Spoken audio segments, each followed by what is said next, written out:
Hello viewers, আসসালামু আলাইকুম। কেমন আছেন আপনারা? আশা করি ভালোই আছেন। আজকে যে মেডিসিনটি নিয়ে আলাপ আলোচনা করব, রিভিউ করব, তার নাম হলো আমরা রেজডন 2। কাজ করে আর এর সাইড ইফেক্ট কারা কারা খেতে পারবেন চেষ্টা করবো সবকিছু একসাথে বলার। সাথে থাকবেন, কারণ যারা এটি সেবন করেন তাদের জন্য খুব গুরুত্বপূর্ণ একটি ভিডিও। তাহলে কথা না বাড়িয়ে চলেন শুরু করি। রেজডন 2 হলো একটি প্রেসক্রিপশন ওষুধ যা সিজোফ্রেনিয়া, অনেকে আবার সিজোফ্রেনিয়া অর্থটা বুঝতে চান, বুঝেন না, তাদের অর্থে আমি বুঝিয়ে দিচ্ছি। এটি হলো একটি দীর্ঘস্থায়ী গুরুতর মানসিক রোগ যা একজন ব্যক্তির চিন্তাভাবনা, অনুভব, আচরণ, বাস্তবতা, উপলব্ধি এবং অন্যদের সাথে সম্পর্কে প্রভাবিত করে। যদি চিকিৎসা না করা হয়, সিজোফ্রেনিয়া লক্ষণগুলি স্থায়ী এবং অক্ষম হতে পারে। তার মানসিক সমস্যা থাকে এক কথায়, একটু বুঝতে হবে। মানসিক সমস্যার কারণে তার চিন্তাভাবনা, তারপর আচার আচরণ, তারপর ইত্যাদি বাস্তবতা ইত্যাদি কারোর সাথে মিল থাকবে না। মানে নিজেকেই নিজে মানে নিজেকে নিয়ে ব্যস্ত থাকবেন, অসুস্থ থাকবেন ইত্যাদি। যাই হোক,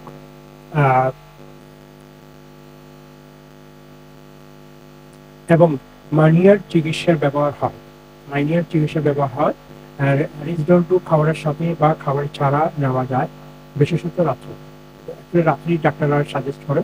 তারপরও আপনার ডাক্তারের সাথে পরামর্শ করে নেবেন। হ্যাঁ, এই ক্ষেত্রে একটু কিছু বলতে চাচ্ছি আমি।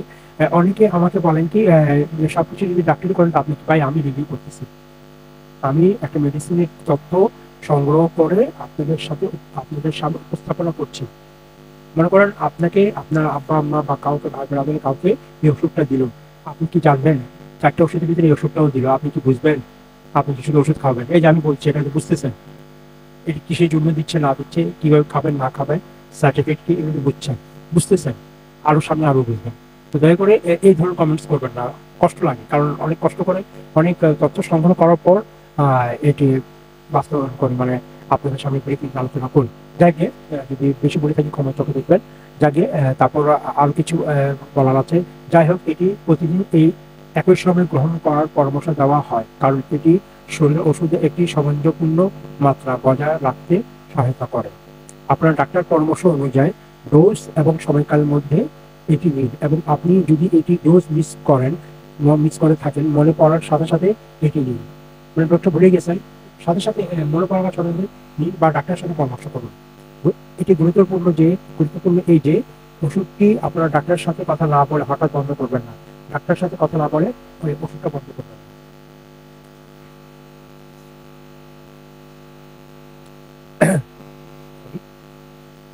ডাক্তারের সাথে কথা না বলে বন্ধ করবেন না, কারণ এটি আপনার লক্ষণগুলিকে আরো খারাপ করতে পারে। যাই হোক, আপনি যদি জ্বর, পেশির হৃদ্রতা এবং পরিবর্তিত চেতনা বা খিঁচুনি দ্বারা চিহ্নিত নিউরোলেটিক সিগন্যাল NMS অনুভব করেন, তবে অবিলম্বে এই ওষুধটি বন্ধ করুন। এই ওষুধের কিছু সাধারণ প্রতিক্রিয়ার মধ্যে রয়েছে মুখের শুকনোতা, কোষ্ঠকাঠিন্য, পেশির অন্যমনস্কতা, অস্থিরতা এবং কাঁপুনি। প্রাথমিকভাবে এই ওষুধটি আপনার অবস্থায় পরিবর্তন করার সময় রক্তচাপ হঠাৎ কমে যেতে পারে। তাই আপনি যদি বসে থাকেন বা শুয়ে থাকেন, তবে ধীরে ধীরে উঠা ভালো। আরও আছে, আমার সাথেই থাকুন। এটি মাথা ঘোরা এবং নিন্দা ঘটায়, তাই গাড়ি চালাবেন না, এমন কিছু করবেন না যার মধ্যে মানসিক মনোযোগের প্রয়োগ হয় ততক্ষণ প্রয়োজন হয়, যতক্ষণ না আপনি জানেন যে এই ওষুধটি আপনাকে কিভাবে প্রভাবিত করে। বুঝছেন? এগুলো জাস্ট খেয়াল রাখবেন। আমি যেগুলো কথা বলছি এগুলা জাস্ট খেয়াল রাখবেন। এই ওষুধটি আপনার ওজন বাড়াতে পারে, কিন্তু স্বাস্থ্যকর ডায়েট এবং নিয়মিত ব্যায়াম করে আপনার জীবনধারা পরিবর্তন করে এই পার্শ্ব প্রতিক্রিয়া কমাতে পারে।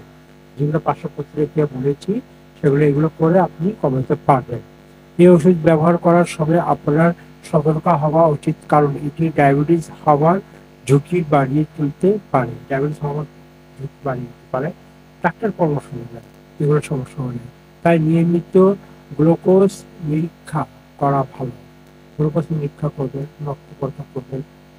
এই ওষুধটি গ্রহণ করার সময় আপনার মেজাজ বা আচরণের অস্বাভাবিক পরিবর্তন, নতুন বা খারাপ হওয়া, বিষণ্ণতা বা আত্মহত্যার চিন্তা ভাবনা করতে আপনার ডাক্তারকে জানান। মানে বিভিন্ন ধরনের চিন্তা ভাবনা আসতে পারে, আত্মহত্যা করা মানে ইত্যাদি খারাপ চিন্তা আসতে পারে।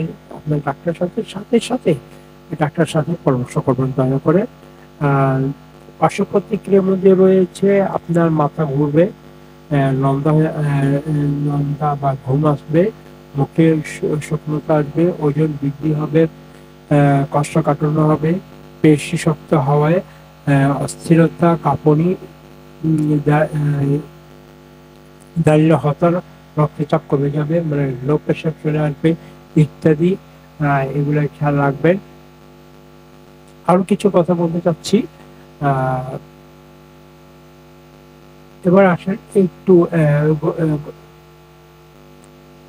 গর্ভবতী মহিলাদের ক্ষেত্রে এটি অনিরাপদ, কারণ যদি মানুষের মধ্যে সীমিত অধ্যয়ন রয়েছে তবে প্রাণীর গবেষণাগুলির বিকাশমান শিশুর উপর ক্ষতিকারক প্রভাব হতে পারে।